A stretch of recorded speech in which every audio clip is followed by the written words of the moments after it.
I am Professor Zach Howard, Dean of the College Programs here and Professor of Theology and Humanities. And it's my joy to welcome you into this conversation we're going to have here about Dr. Piper's recent book. So we're going to be in here and having a conversation kind of in Dr. Piper's living room. And we're excited to have you listen in to that. So we have some students here who've read the book and have some questions. And we're glad you're here to listen in on that conversation. So here we are. Why don't you guys go ahead and introduce yourselves? Yeah, my name is Graham LaTrenta, and I'm a fifth-year student, master's student here at Bethlehem. I'm Katie, I'm a sophomore. And I'm Clara Parisi, and I'm a junior. I'm Johannes Nixon, and I'm a senior. Andrew Haig, also a junior. I'm Beck Stabley, and I'm a senior. I'm Melanie Amarante, and I'm a junior. I am Jackie Thorne, and I'm finishing my BA in the evening program. I'm Riley, and I'm a fifth-year master's student.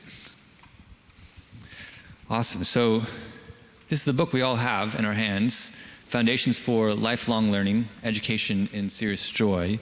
And Pastor John, I'm curious what the book's about and why you wrote it.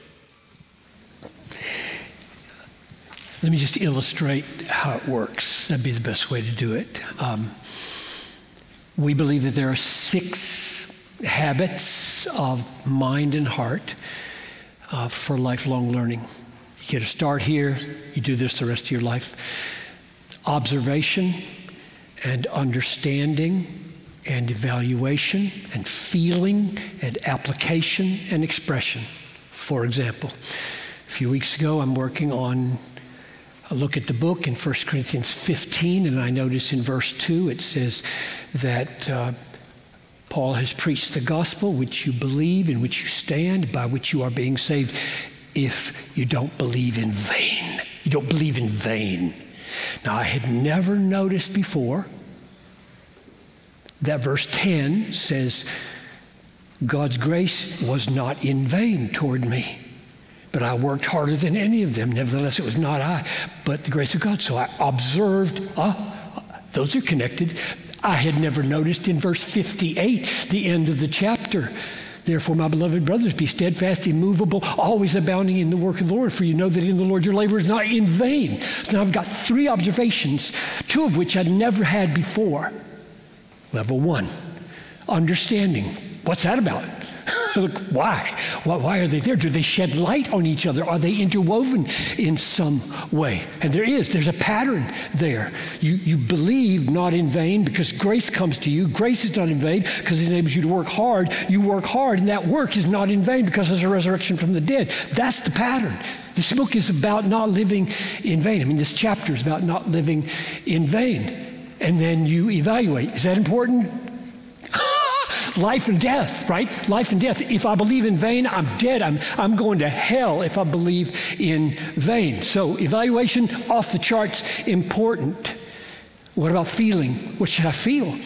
I should feel fear if I'm drawn away from the gospel and start to live my life in vain, believe in vain. I should feel fear. Or I should feel motivated to fly to grace so that I do the work He's called me to do. Application, devote yourself to living in the promises of God because they're the ones that enable you to do the obedience that you're called to do by grace and expression. I'm doing this right now. Right now. This little 3-minute introduction to those 6 habits is being expressed to you because I had that experience. That's what I mean by the 6. I live this way. In fact, I think I say in the closing part of the book that I began the book doing 6 habits of lifelong learning, and I end by saying this is 6 habits of lifelong living. This is the way I live. Very briefly, it works outside the Bible. I drove to the airport a week ago to go to TGC, and I drove by and I saw the tent out here. People living in a tent 50 feet from here. right?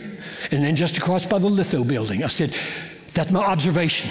I observed that. I said, I'm going over there. When I get home, I'm going to talk to those people, get some understanding. What's your situation? I don't like this. I don't like this happening by my church. I want to help. So I walked over yesterday when I got home, got off the airplane, greeted my wife, changed my clothes, didn't want to look too weird to the tent people, and went there. They were all gone.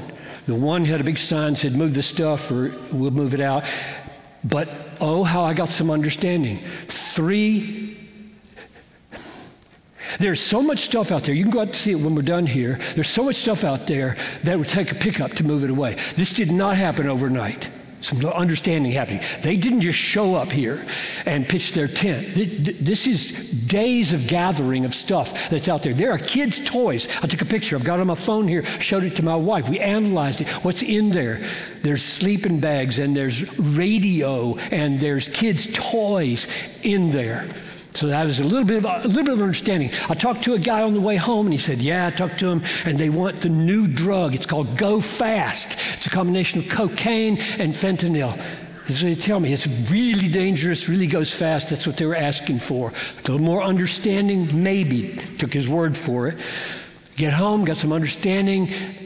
I evaluate. This is sad.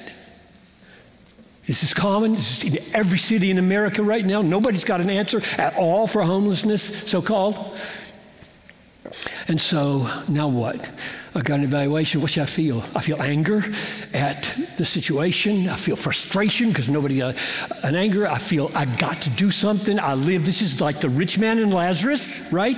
I can't walk by this every day, feasting sumptuously at home, living in my nice house and not care or do anything. So I've got these feelings keeping me awake at night. And then some application. I went online, typed in emergency care housing in Hennepin. Dozens and dozens of resources if the connections could be made in this city for homeless people. All you have to do is go online to find them. And so then there's the expression, that's what I'm doing right now. It's okay, that's enough. It works in the Bible, it works outside the Bible. This is the way I think we should live. And we should get better and better at observing and understanding and evaluating and feeling and applying and expressing. So you just heard that a lot of these students are upperclassmen, and we've been doing this in the classroom, and so they've read your book, and they're coming with questions about how you articulated it, and they're wanting to do exactly what you just described with the book. Right. So I'm going to unleash them to ask those questions. Maybe we can start with Andrew over here. What's your question there, Andrew? Yeah, well, I know you love the Bible, and I know you know that it's paramount for the Christian walk. And you say as much in your book. Get that mic up real close to your mouth. Sorry. And you say as much in your book. You write, the Bible is the compass that keeps all our reading from unfruitful directions. Being saturated with the Bible enables us to test all things and hold fast the good in everything we read. You also write, nothing is more important to observe in all our observing than Jesus himself, especially as he shines in the light of the gospel of the glory of Christ.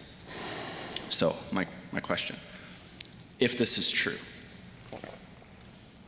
why the liberal arts?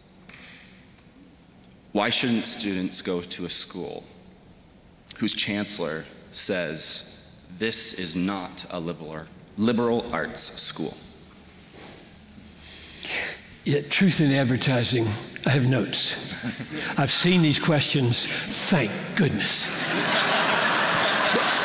I said to this gang, these were hard. Half of them were hard. I worked all day yesterday afternoon and all this morning on these questions. So there you go. I'm not winging anything. I don't wing anything that I don't have to wing. And that one was one of the hardest for me. Why even have a liberal arts college? You say the Bible is of paramount importance. You spend how many hours in classes studying philosophy and history and anthropology and human nature and politics and oh my goodness. And here's the Bible. Why don't you have a Bible school? We're not a liberal arts college. We're a Bible school. Okay. Observation number one, we make no claim to perfection with regard to proportion.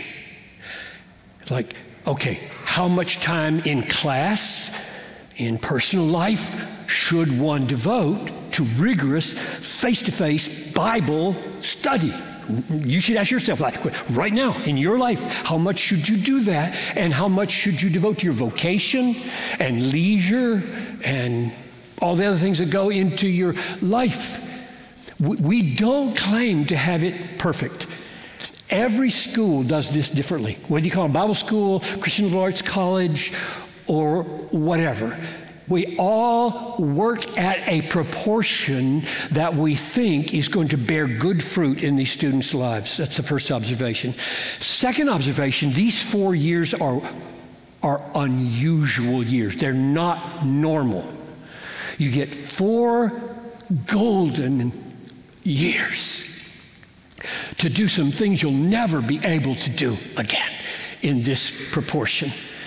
And there is a huge world of history and philosophy and politics and all kinds of accesses to human nature out there outside the Bible, and there's the Bible. And we believe that in order to live in the world, you need to know the world. You need to know the roots of the world that you live in. You need to know the way the world thinks and the way the world put itself together and leaves deposits in books, especially. So we think it's very difficult to talk with people, converse with people, live with people who live most of their lives dealing with their vocational issues, their political issues, their personal problem issues, if you don't have any experience in directly or indirectly with those kinds of issues in which they live. Now, there's lots of other ways to come at it, but it's a big, big world out there. I thought to myself, if all of life outside the Bible, okay, all of history, and everything that's been written down about human nature and about nature and society could be written in a 1,000-page book, because that's what this is. It's 1,100 pages, called the Bible. 1,100 pages. Suppose all that could be known could be written in 1,100 pages. That would change things, wouldn't it? Like, how much time do you devote to that 1,100-page book and this 1,100-page book? Well, it would be dramatically different, because we don't have a one book that captures all that's ever been thought, all that's ever been created, all that's ever been practiced. We just have thousands of books and thousands of years of history, and so much of it is rich with wisdom and insight about how to do it and how not to do it. And to be exposed to that reality will enable a person to take the Bible and live more wisely, more effectively in the world than if one only studied the Bible. So whether we've got the proportion right or not, we're working at it. And I think the way we do it is not the way everybody does it. It's not the way everybody should do it. And one of the reasons some of you are here is to find out, does this taste like the way I want to do it?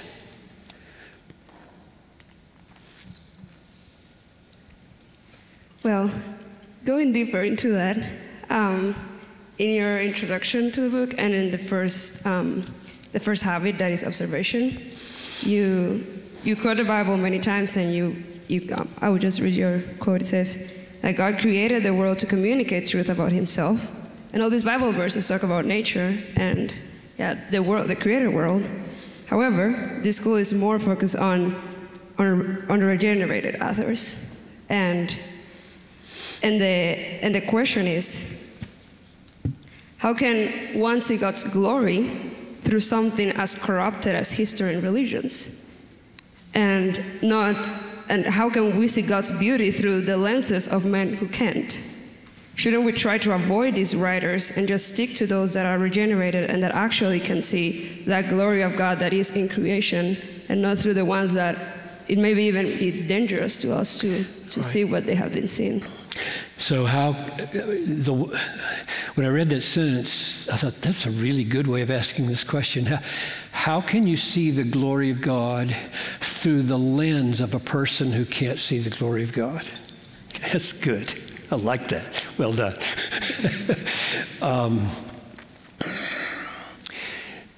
A couple of questions were like this, and I'm going to get them all jumbled up. There's a principle, and the principle goes like this. God created everything that's not God, and all of it reveals something of God. It all reveals something of God. But that revelation is a manifestation of God. It is not God. The demonstration of the glory of God is not the glory of God. Unbelievers can see the manifestation and not see God. They can see the manifestation often way better than you can as a regenerate person. Easiest illustration would be scientists who build telescopes and send them into orbit, and they send back pictures. And those scientists are on their faces with awe. Albert Einstein said, one of the reasons I don't go to church is because I have seen so much glory, so much more glory than the preachers. It's like they're not talking about the real thing. I'll tell you, when I read that years ago, I just said, that's not going to happen to me. If he comes to my church, I don't want him to say that. But he might, because he's a good seer. He sees. He sees. And not just galaxies, but I'm watching the Discovery Institute guys and hearing them talk about the cellular machines in our body at the level of atoms and subatomic particles and the kind of things that happen in our cells. And unbelieving scientists are flabbergasted at the complexity of it all. A few of them actually make the jump out of secular evolution into God. So here we have unbelievers at the micro level and the macro level seeing things the rest of us aren't seeing. Now, when I read what they see, I see God. They didn't, but I do. I was going to put up, but I forgot to go to the guys and ask them to do it. So I typed in optical illusion of old woman and young woman. You know what I'm talking about? Okay, most of you know. So you got an optical illusion, and you're looking at this picture, and depending on who you are, you see an old woman or a beautiful young woman. The nose of this witch, it makes her look really ugly, but the nose is the cheek line of the beautiful girl. Now that's exactly the way it works. The world looks at nature and they see an ugly woman, or they see a beautiful woman. But we see God. We see the manifestation of God. So the short answer is we don't see God through his lens, spiritually speaking. We look through his lens, this unbeliever who has just seen, and this is not just true of nature. I mean, unbelievers can write amazing analyses of human culture and get it all wrong, but they see some amazing things. And we see them and we see, oh my, that implies this, and this. And with the Bible, click, it all makes sense. And they don't see how it makes sense. So we look through what they're seeing, their telescope or their microscope or their analysis of culture. We look through that and we see truth that they don't see. I think that happens all the time. And that's one of the reasons, back to your question, that we would pay attention to really shrewd observers that are not yet believers. That helps me read the next 100 pages I have of history, so thank you. You're welcome.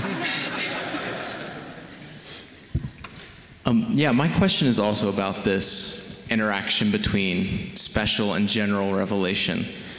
You say at one point, honing our skills of understanding God's word fits us for understanding God's world, all of it. And I was wondering if there's also a similar reverse way to go about that. Like, can understanding God's world and his creation understand the book, the word better? And if there are particular risks or rewards associated with that? So just to make sure, I'll say what I'm hearing and see if that's what you heard. We love to emphasize that in order to know the world rightly, you need to know the Bible, so that when you go to the world with the Bible, you see the world more clearly. You understand the world better because God's perspective on the world is the true perspective. This question is the reverse. Can you go to the world, study, learn, observe, and be a better Bible reader because of it? See more in the Bible. Does your reading of the Bible get enriched by observing God's other book called the world? And the answer is that the Bible expects you to. It demands you to. You cannot understand the Bible if you don't live in the world with your eyes open. You can't. You won't even know the words, right? A few words that the Bible assumes you learned before you came to the Bible. All right, here we go. Vineyard, wine, wedding, lions, bears, horses, dogs, pigs, grasshoppers, constellations, businesses, wages, banks, fountains, springs, rivers, fig trees, olive trees, mulberry trees, thorns, wind, thunderstorms, bread, baking, armies, swords, shields, sheep shepherds, cattle, camels, fire, green wood, dry wood, hay, stubble, jewels, gold, silver, law courts, judges, and advocates. The Bible defines none of those. If you go to the Bible and you don't know what green wood is, what are you going to do when Jesus says, if they do this while the wood is green, what will they do when it's dry? You think, what was that? You got to go camping. You got to go camping. And Dad sends a kid out to get some wood, and he gets all green wood, he throws it on the fire, nothing happens. Jesus is green wood. It's hard to burn Jesus, and they're doing it anyway. They're killing him. You can't do this. But those who are ripe for judgment are dry wood, and when the fire comes in 70 AD, this place is burning. So there's just dozens of ways the Bible expects us to have gone to school outside the Bible, come to the Bible with a whole store of knowledge that the Bible assumes that we already have. Let me just give another kind of illustration. Emotions, love, joy, peace, patience, goodness, kindness, meekness, patience, or the negatives like anger, clamor. Put away anger. The anger of man does not work the righteousness of God. I don't think you can have anything but a dilettante, merely academic knowledge of the Bible if you've never been angry, if you've never seen patience. The word patience in the Bible is a word. It's not patience. It's a word. Patience is a reality. Joy is a reality. Love is a reality.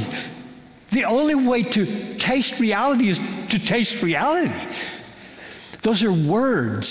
So I think to understand sentences like the anger of man does not work the righteousness of God is for John Piper to get on his face and deal with his bent to anger.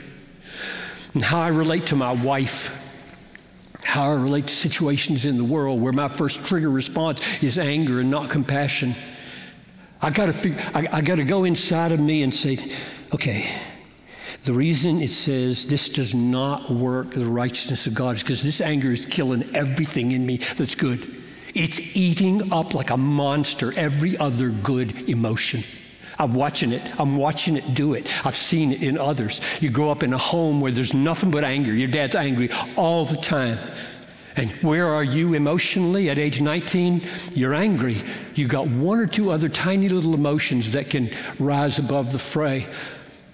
You got to know yourself. So those two illustrations of yes, living with our eyes open, our understanding faculties working, our evaluating working, enables us to come back to the Bible with greater insight. Risk, he said, I think at the end, risks and benefits. Benefits I just talked about. The risk is huge. So if I say my preaching class, which starts on Monday, and I'm so excited, I love teaching preaching here, I'm going to say to those guys, against all other counsel, bring your experience to the Bible. Because the danger, most homiletics teachers say, no. You don't interpret the Bible in the light of your experience. You interpret your experience in the light of the Bible. And I get that, and I say amen. However, it works the other way. It really does work the other way. And if you don't live with anger and live with joy, and you come and you get that word joy, that word anger, you just be a academic dilettante. You just won't. When you try to talk in front of a people, that kind of like, that's artificial, man. You've been to school too long, you know. You got to live. You got to open your eyes and live. So I think the risk is real. And here's the risk. The risk is that somebody hears Piper say, bring your experience to the Bible, and they bring their experience to the Bible and they mute what doesn't fit their experience. For example, you got a friend who tells you, I'm coming out as a same-sex attracted person. You really like this person. You don't want to hurt them. You don't want to offend them. Biblically, you have a sense it's not right. We need to approach this another way. And your emotions and your relationship and your experience become so strong to keep your mouth shut and not to say you walk into that and live there, that's going to be sin. That's going to ruin your life. You don't say it and you come back and you see the Bible says love your neighbor as you love yourself. Yeah, I'm loving him. And you just mute 1 Corinthians 6:9. Those who do such things will not enter into the kingdom of heaven. You just wipe that out. You just wipe that out of the Bible because your experience is so strong in desiring not to offend that you just shut that down. So if you're hearing me say, bring your experience to the Bible and let your experience shut the Bible down in its meaning, you're hearing me wrong.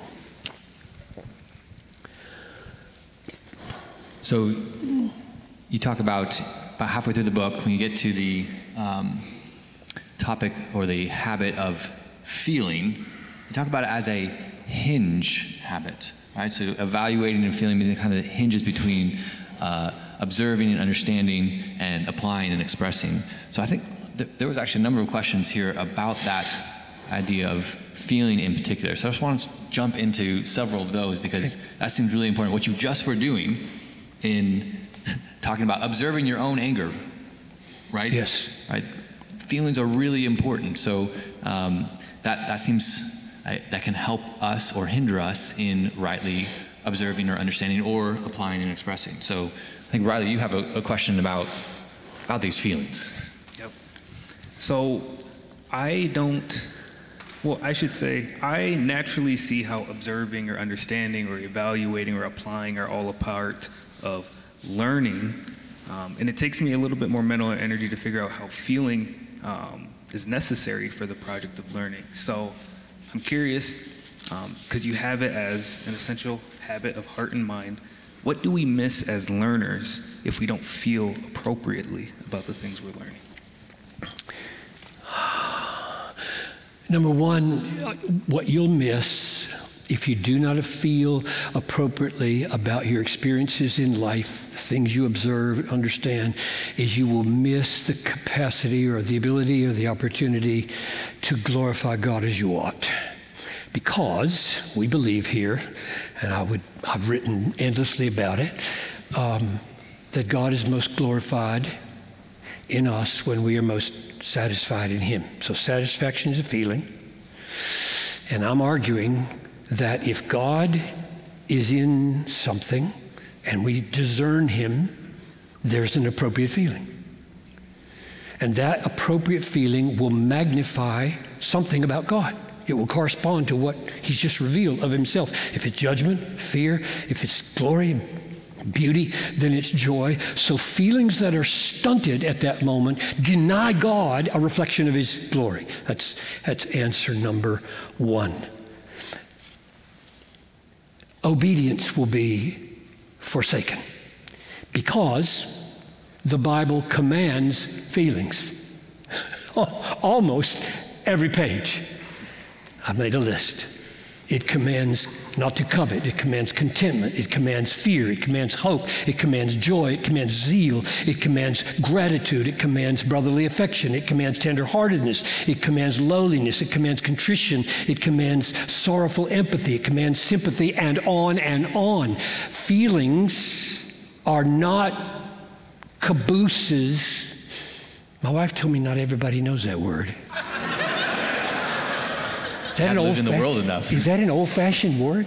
And the thing at the end of the train that looks useless, where the staff lives, I think. Feelings are not cabooses, they're the engine. I mean, I'm indicting big swaths of American evangelicalism when I say that. Feelings are the engine. So I can mention one more thing. When I say you'll miss out on obedience, I mean right feelings are the engine of love. For example, one of my favorite verses for illustrating how Christian hedonism produces love for people by love for God is in 2 Corinthians chapter 8, verse 2. It says that in a severe test of affliction, their abundance of joy and their extreme poverty overflowed with a wealth of liberality toward the poor saints in Jerusalem. So you've got extreme poverty and you've got extreme affliction. So you don't have what you do need and you're getting beat up because you just become a Christian, and this abundance of joy is just, it's like a volcano in the midst of those two. This is not prosperity preaching, right? This is joy. This verse 1 says it's coming from grace. It's coming down. Your sins are forgiven. You're adopted into God's family. I can't believe I'm a child of God. My sins are forgiven. I'm going to heaven. Hallelujah. Take another offering. That's exactly what they say. They give once and then they plead with Him. They'll take another offering. So where did that generosity come from? It just says it so plainly. The overflow of abundant joy produced the generosity. So if you were to make the case, which you're not, that feelings don't matter, what matters is obedience. What matters is discipline. What matters is self-control. What matters is devotion, duty. I think you're just not reading your Bible. And you are denying what 2 Corinthians 8:2 says is the fountain of generosity for the poor in Jerusalem. So that would be another answer of what is missing. What do you lose if we here at this school do not prioritize appropriate emotional responses to the reality we're looking at? What do we lose? Let me mention one more thing. I combine two. You lose the fullness of your humanity and the richness of relationships. I mean, I look out at this group right here. You are all over the map on your emotional capacities and maturities and balance. Some of you are very stunted. Others of you are very lopsided. You're all one emotion, and you can't even feel the other. Pastor talk about wrath, and you say, no, please talk about the niceness of God. And you have any capacity for exulting in, we have a great, glorious God of judgment. You just can't do that. It's not who you are, maybe because of the way your dad was or whatever. You're stunted. So the richness and fullness that God is calling you to be is limited. And we would like to help. I mean, only God can do this, but we would like to help. But I know personally what some of my stuntings are. And I know the people I need to be around to fix that, at least partly. In other words, the people you're around, you tend to become like them. You do, if you admire them. And I've got a few people, I'll mention one. I admire Mark Dever and Capitol Hill, and I hope you're watching, Mark. Thank you. Mark's personality is so dramatically different from mine, and I like so many things about it. I just like hanging out with him because I go home and I'm a better person with my wife. I really am, because it's hanging out. So we hope that happens here. We don't want sick professors. Sick professors make sick students. Sick pastors make sick churches. We want emotionally healthy. That means the whole range of emotions, from the hardest and most difficult over to the sweetest and simplest childlike emotions. The whole range you can be around and you can feel. So the richness of personhood and relationships. I mean, just think how many, let's just take wives, for example, are so sad because their husbands are such emotional dolts, right? They want so bad for the husband to say something tender or take a little time, show some empathy, and this husband, he's just an idiot. And it's a deep, sad idiocy that is emotionally in need of a lot of enrichment. In other words, our relationships, marriage, children, oh my goodness, to be able to get down on the floor with a 2-year-old or 1-year-old and be an absolute good idiot dad, so that the child just loves to play with daddy. He just loves to play with daddy because daddy is so happy when there's millions of kids that never get that, ever, because dad don't have any idea how to do that. Okay, I'm talking too much. There are other questions. More questions about emotions, yeah. Yeah, I am the next question, but I just want to say I feel in my 4 years, almost 4 years at Bethlehem, I have felt that from the professors here. There is such a diversity of personalities, and that's been something that I can just testify. I've certainly felt that shaping of the differences in our professors in my own life. So that's encouraging. Just to say that. My question, though, is on page 46 of your book, in the chapter entitled Observation, you say self-conscious gladness is self-defeating. You say this in the context of being a genuine learner, noting the insincerity of self-awareness in spontaneous delight. So how does this idea fit with Lewis's idea that the expression of praise in a delighted thing completes the delight itself? Does not expression of enjoyment entail some form of self-consciousness? So take, for example, the expression of self-conscious, glad-hearted praise in an exclamation I often pronounce to my husband out of my sheer delight in spending time with him. I often will say, I am so happy right now. I am just so happy. That is sometimes the only way I can find to express my delight in him. It would seem from this example that the completion of gladness, that is the praise, is necessarily self-conscious. I is the subject of the praise, right? Right. So is this expression of delight self-defeating? That would be very disappointing to know. Or to ask it differently, how would you define self-conscious gladness? Oh my goodness, that's one of my favorite questions. I can't believe it. That just rocked me. I mean, that just rocked me. That is so, I mean, I would write parts of my book differently because of that question. Okay, so here's what she's saying. She said, she hears me say, self-conscious gladness is a problem. the word useless. It's troubling if I look in on my gladness and I become self-conscious about the experience of gladness in here. And she says, I say to my husband sometimes, I'm really happy right now because I'm with you, which is conscious of her happiness. So, Piper, should she say that?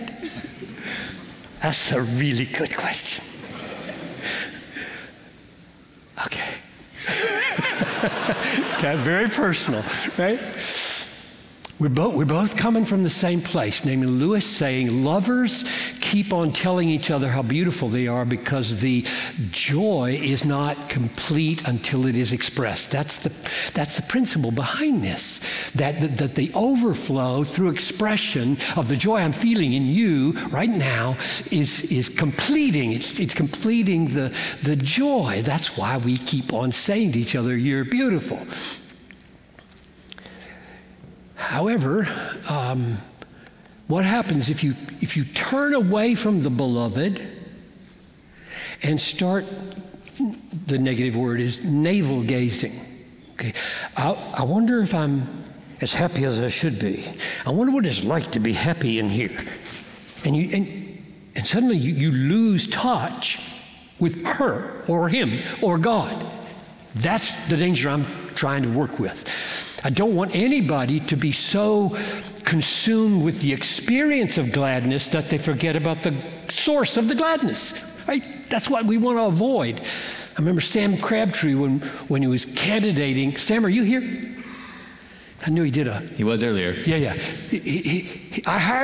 We hired him for this sentence. He said in Tom Steller's living room, well, there's a problem in worship because some people love loving God more than they love God. I said, I want you on my staff, buddy. That sentence is worth $1 million to me. I mean, did you hear that? Pay him that much? What? Did you pay him that much? Maybe over the years you did. I got a lot of $1 million possessions I don't pay. I could name them. Okay. Now I'm going to lose my train of thought. No. I was losing it anyway. Okay, back to the question of what about her statement, I'm so happy right now. And here's my answer. I think that sentence is probably not very dangerous because it's code language for you make me very happy right now.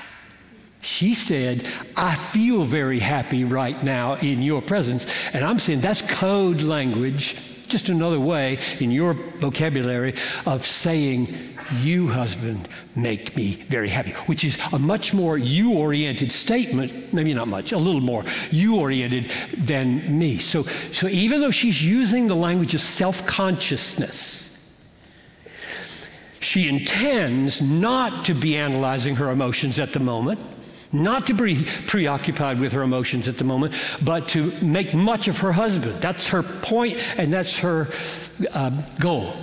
And as long as we're agreed on that, and she's not going inside and ruining the relationship by being excessively preoccupied with her own experience of her husband, and so you're okay.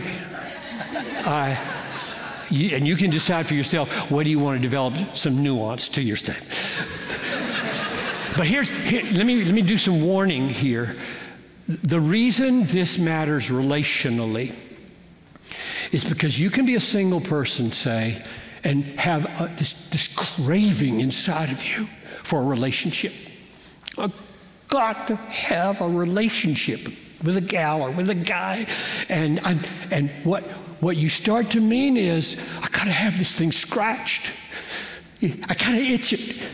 And so you go online, some dating thing, or you go to a bar or whatever, and you, what you're thinking is not, is there a a beautiful, intelligent, articulate, wise, spiritual person whom I could admire, but rather, can somebody scratch where I itch? That's going to destroy you, because the experience that feels like love is probably narcissism.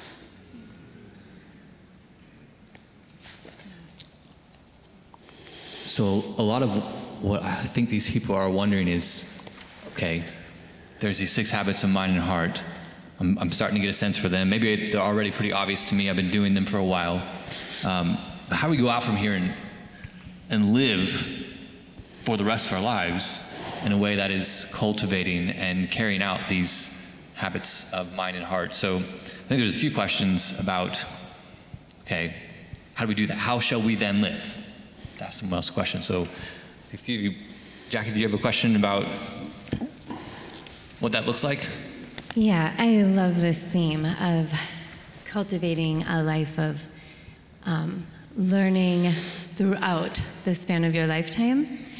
And as I seek to do that and get older, I was struck by a quote you used by C.S. Lewis in your book. And he wrote this in Mere Christianity when he said, "There is no good trying to be more spiritual than God. God never meant man to be a purely spiritual creature. That is why he uses material things like bread and wine to put the new life into us. We may think this rather crude and unspiritual. God does not. He invented eating. He likes matter. He invented it." And as I'm processing some of these questions and your responses of feeling, I'm also weighing some of the practicality of academic rigor and exhaustion. And your exhaustion can sometimes lend itself to spiritual dryness even. So how would you counsel students in an academic season, but also lifelong learning students who are just in a season of life where they're trying to cultivate this, but so, you know, there's 2 ways to look at it, as the student life, but also we want to keep going after our academic, time of school. So how do we temper these? We're physical beings, but we're spiritual creatures. How would you counsel us in that? So she's picking up on Lewis. Don't try to be more spiritual than God. God made matter, which includes your skin and bones and sexual drives, your hair, your shape, your height, your complexion. He likes matter. That's amazing. I mean, you don't make something you don't like if you're God. He made a universe of stuff. It's just astonishing. And we will be stuff forever. That's why there's a resurrection of the body. I just read the end of Luke 24 this morning. And Jesus shows up, and there's, for unbelief and for joy, they're unbelieving. Like, this is too good to be true. And they think they're seeing a ghost, and he says, "Here, touch me." And they don't do it. And he says, "Do you have anything to eat?" And they give him a piece of fish, and he eats it. That's the resurrection body. Okay, so we're in this for keeps. We're in this for keeps. And God chose to do it that way. Now, it'll be a spiritual body, which is unimaginable, but there'll be some kind of continuity with this body. Now, my answer to the question, how do you navigate the goodness of it and the weakness and danger of it? And I wrote down here, immerse yourself in the Bible so deeply and steadily that you keep before you the good purposes of the body and the dangers of the body. Because the Bible is real earnest about both. For example, in 1 Corinthians 6, I remember the first time I saw this, I can't believe it says that. It says, the body is for the Lord. I get that. My mama told me that since the day I was born.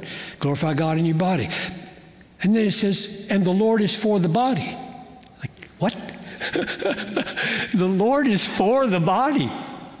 The Lord is for the body, not against the body. That's what it says. And then it says, you're not your own, you were bought with a price. And then it says, glorify God in your bodies. Your tongue, your hands, your feet, your eyes, your sexual organs. Make God look great by the way you handle your body. That's life. And it'll always be that way, forever. The way you use your body is to make Christ look magnificent, which would include being willing to be burned at the stake rather than renounce him. That's one way to glorify God with your body. Paul said, my heart's desire is that I would magnify God whether by life or by death. So there's some of the positives. Another one would be Romans 12, where it says, I beseech you by the mercies of God to present your bodies to God as living sacrifices. There, take me. Use me whatever way you can, which is why I think this whole issue of feelings and living out a healthy spiritual life is just so crucial. Or Jesus saying, let your light so shine that men may see your good deeds. How are they going to see your good deeds? He says you do them with your body. There's no other way. You do them with your body. However, it also says, this is Romans 7, I find in my members another law, the law of sin. And therefore, Paul says in 1 Corinthians 9:27, I pommel my body. Literally, I give it a black eye, lest I myself should be a castaway. The body is viewed by the Bible as a good thing, a God-created thing, a destined for glory thing, and a great enemy when sin takes occasion to tempt us through the body. And lots of our temptations come through the body. Not all. There's a lot of sins that are more emotional, more spiritual, but lots of them come through the body. And therefore, Romans 8:13 says, put to death the deeds of the body. I'm right now shepherding a guy. I don't know, he might even be here. He won't mind me sharing.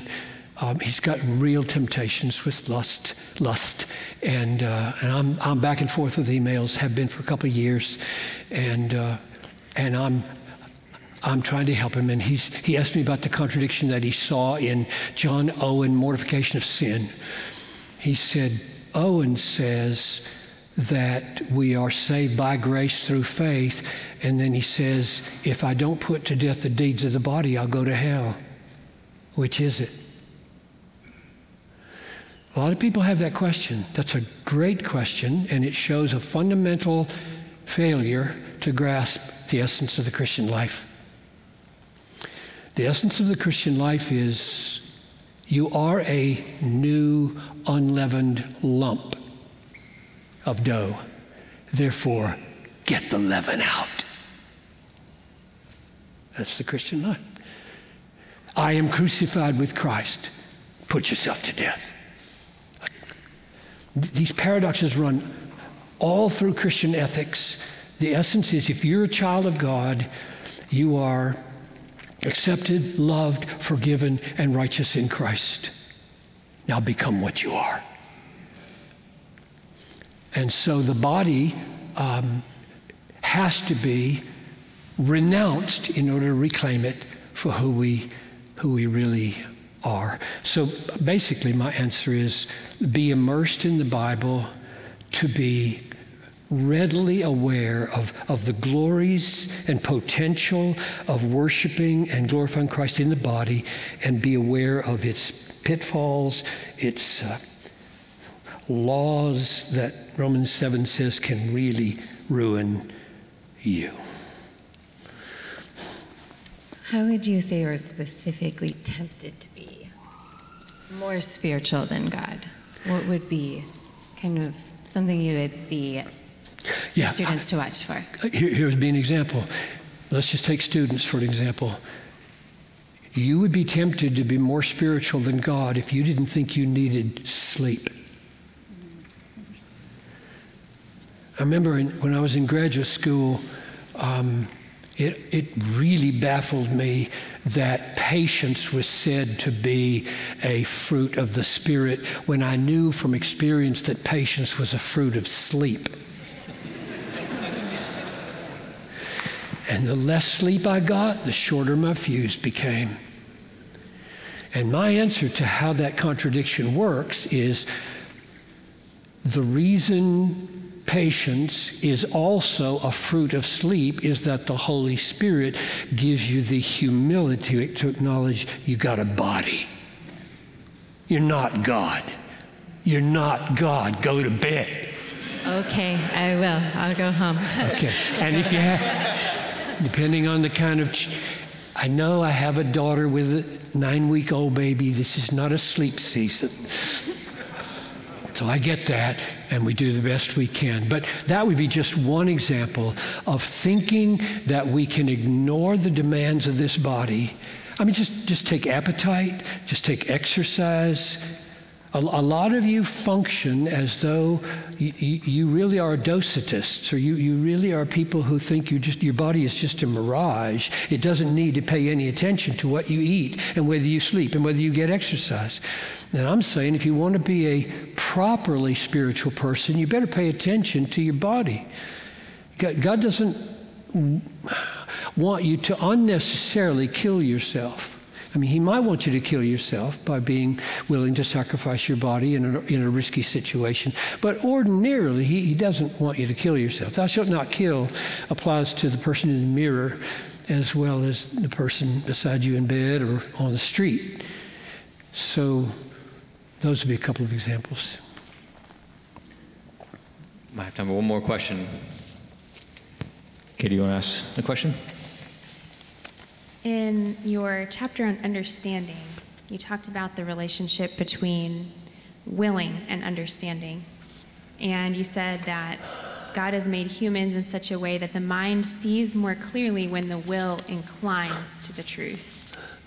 And so my question is, as students who are taking in truth all day long from many different disciplines, we have opportunities day in and day out, hour by hour, to take in truth, submit to it, and obey it.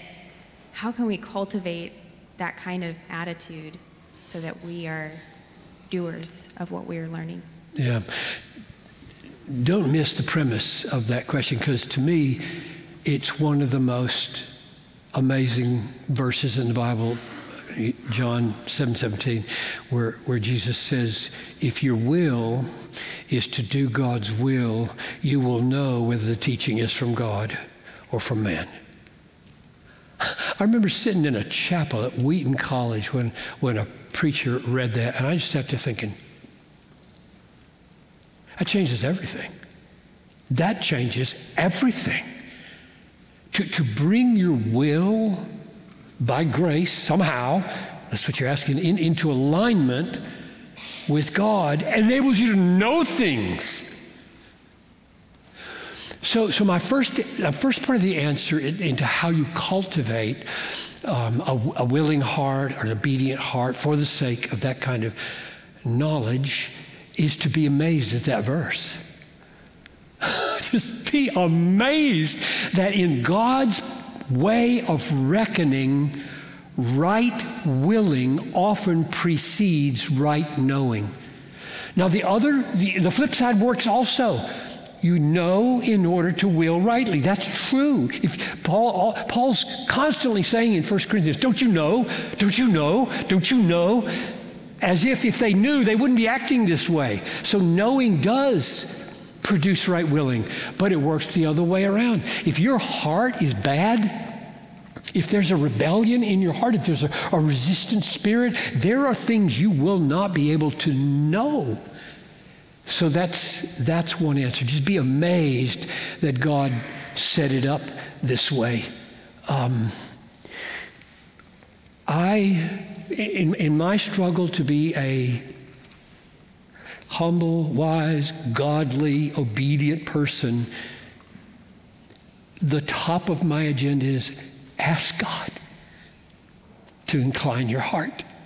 Psalm 119:36, incline my heart to your testimonies. Pray that he would make your heart obedient.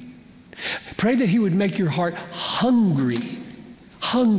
Like, I've had people come into my office for counseling, and they talk about not desiring to read their Bible or having few spiritual desires, and say, well, when was the last time you asked God to make you desire?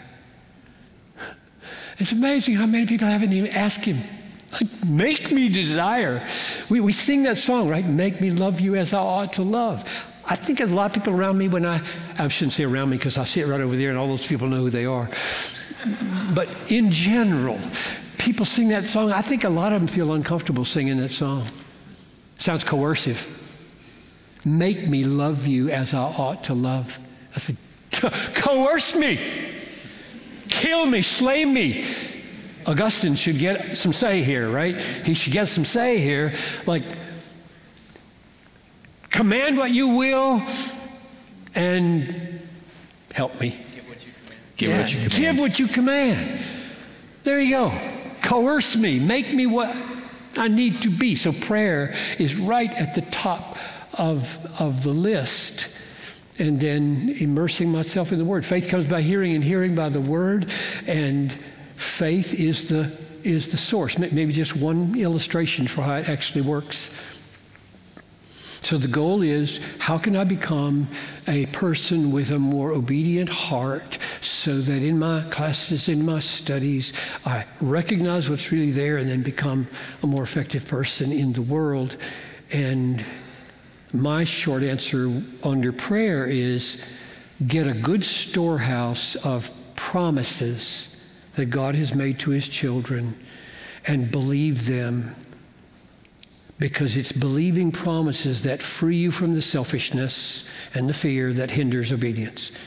And I'm just right off my front burner this morning. We're finishing Hebrews in my discipleship reading plan this morning. If you're on the discipleship reading plan, you're right with me. Hebrews 13, although if you're on time, you finished 3 days ago.